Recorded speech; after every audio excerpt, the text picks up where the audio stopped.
15 जून 2024 शेखुपुरा के गांव कोट अब्दुल मालिक में मुसल्लह अफराद के एक गिरोह ने एक मसीही मजदूर फनास मसीह को गोली मारकर हलाक कर दिया। ये हमला जो रात गए हुआ ख्याल किया जाता है कि इसका ताल्लुक इस कानूनी मुकदमे से है जो फनास मसीह ने हमलावारों के खिलाफ दायर किया था।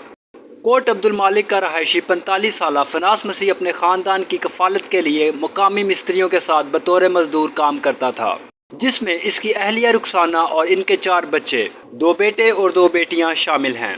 रुखसाना खानदान की रोजी रोटी में हिस्सा डालने के लिए घर की सफाई का काम करती है।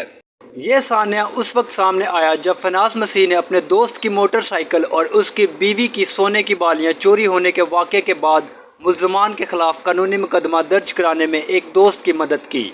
मुश्तबा अफराद जिनकी शनाख्त अल्लाह दिता, बिशारत और इशफाक के नाम से हुई है, मुबैना तौर पर इस कार्रवाई से मुश्तिल थे। रुखसाना के मुताबिक वाक़यात ने 15 जून की रात को जानलेवा मोड़ अख्तियार किया। फनास मसीह, उसके दोस्त परवेज़ मसीह और हाबिल मसीह घर वापस जा रहे थे। उन पर उनके घर के करीब घात लगाकर हमला किया गया।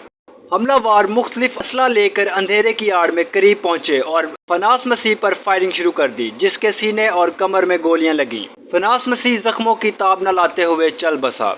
हमलावार फायरिंग के बाद जाए वकुआ से फरार हो गए। शेख अस्पताल में पोस्टमार्टम किया गया, जिसमें महलक जख्मों की तस्दीक हुई। रुखसाना ने मुल्ज़मान की जानिब से जारी धमकियों को बयान करते हुए कहा कि जब से कानूनी मुकदमा दर्ज हुआ है वो खानदान को हरासा कर रहे हैं।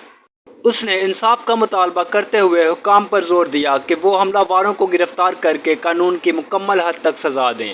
ये वाक़या मुजरमाना सरगर्मियों के खिलाफ खड़े होने वाले अफराद के लिए बेहतर तहफ़्फ़ुज़ की फौरी ज़रूरत और उनके अहले खाना के लिए इंसाफ की फराहमी को यकीनी बनाने की अहमियत को वाज़िया करता है।